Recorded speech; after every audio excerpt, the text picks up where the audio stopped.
Praise God. Magandang umaga po sa inyong lahat. Ako nga pong muli si Michelle Asinas ng The Sanctuary Church at welcome po sa ating morning tilaok.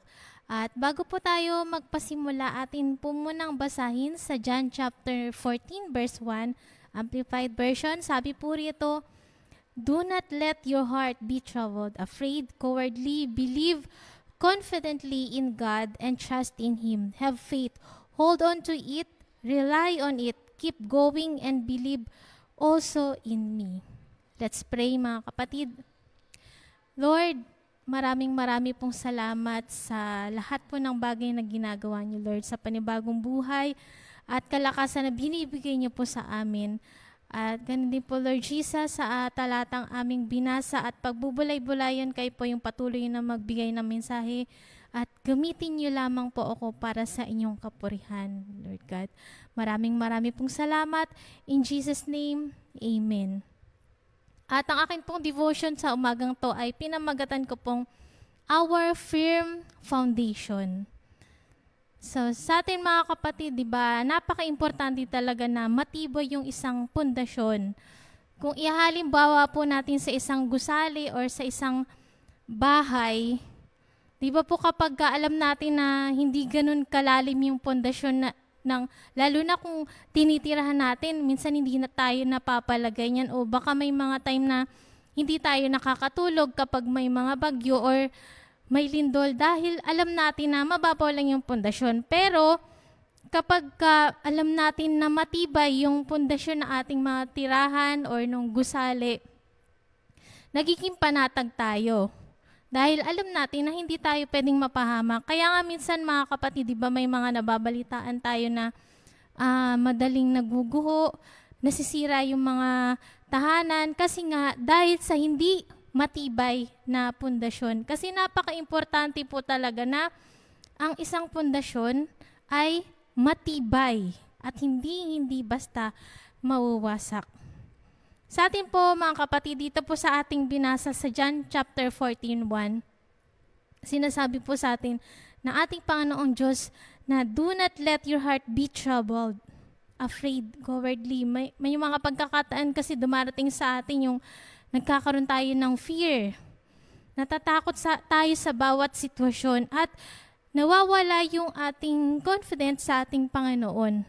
Pero katulad nga ng sinabi ko, kanina yung inihalimbawa ko yung matibay na pundasyon. Pero kung nasa Panginoong Diyos kasi tayo ay hindi tayo matatakot dahil siya yung ating matibay na muog, matibay na pundasyon na hindi matitibag. Siya yung makapangyarihang Diyos na kontrolado niya ang lahat ng bagay. Narinig ko nga minsan mga kapatid sa isang preaching na kung ang Panginoong Diyos niya kaya niyang kontrolin ang lahat ng bagay na nakikita natin, di ba po? Kung titignan po natin yung dagat, may limit siya kung saan siya aagos.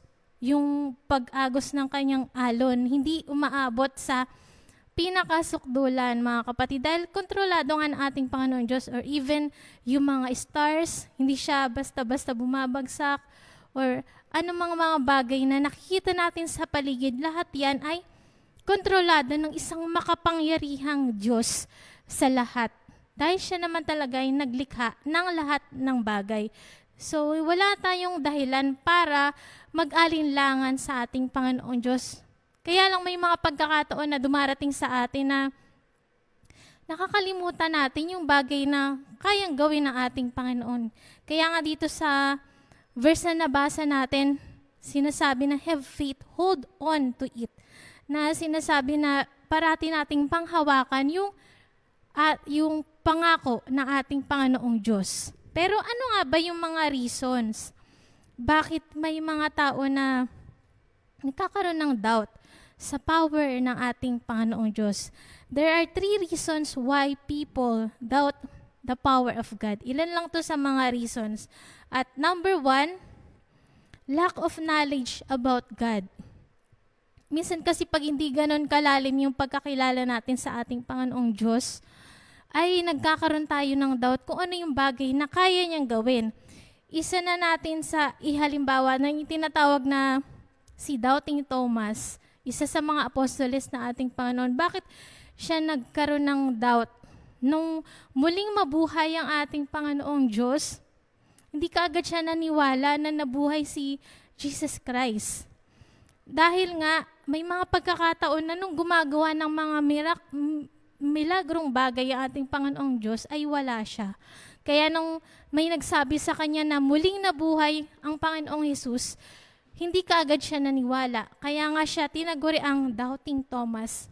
Although, isa siya sa mga apostoles ng ating Panginoong Diyos. At minsan, dumarating din tayo dun sa time na yon na nawawalan tayo ng tiwala sa ating Panginoong Diyos dahil hindi natin truly kilala ang ating Panginoong Jesus. Dahil kung talagang kilala natin siya ay magkakaroon tayo ng kapanatagan sa bagay na kaya niyang gawin kahit gaano pa ito ka-imposible.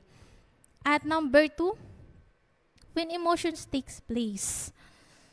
Ito naman po nangyayari sa atin kapag masyado na tayong emotional na feeling natin na pinabayaan tayo ng ating Panginoon, nabubulag na tayo dun sa sitwasyon at doon nagsisimulang yung faith natin ay lumagapak at nawawala na yung ating tiwala sa ating Panginoong Diyos. Kaya kapag napangunahan na tayo ng ating emotion, yun na, nagkakaroon na tayo ng matinding pag-aalinlangan sa bagay na kayang gawin ng ating Panginoong Diyos. Then, yung number 3, we want to do our own will. May mga pagkakataon naman mga kapatid na mas iniisip natin na parang mas marunong pa tayo kay Lord na sinasabi natin, Lord, parang ito yung mas maganda eh.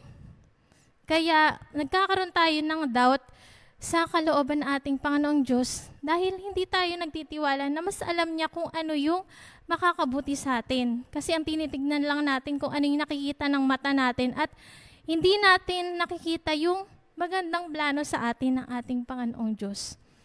Kaya may pagkakataon, parang tayo pa yung mas marunong kay Lord at sinasabi natin na, Lord, parang hindi naman yan maganda, dapat ito. Kasi nga, maaring hindi natin feel yung nangyayari sa atin, hindi natin nagugustuhan, kaya nagkakaroon tayo ng pag-alinlangan, susunod ba ako kay Lord? Dahil nga, parang hindi mo gusto yung pinapagawa sa iyo ng ating Panginoong Diyos. May mga pagkakataon na nangyayari sa atin yun, kaya tumatalikod tayo sa ating Panginoong Diyos na, which is hindi dapat. Dapat tayo na magtiwala sa ating Panginoon dahil kapag pinanghawakan natin ang kanyang kalooban, although hindi natin yun naiintindihan, laging maganda yung magiging resulta nito sa ating mga buhay. Ito po yung tandaan natin mga kapatid. Kung panghahawakan lang natin ang salita ng Diyos at ang kanyang mga pangako hanggang dulo, tiyak malalagay tayo sa napakagandang sitwasyon. Hindi man natin nauunawaan yung kanyang mga plano sa buhay natin. Minsan nakikita natin yung mga pangit na bagay, but still, si Lord alam niya kung ano yung makakabuti.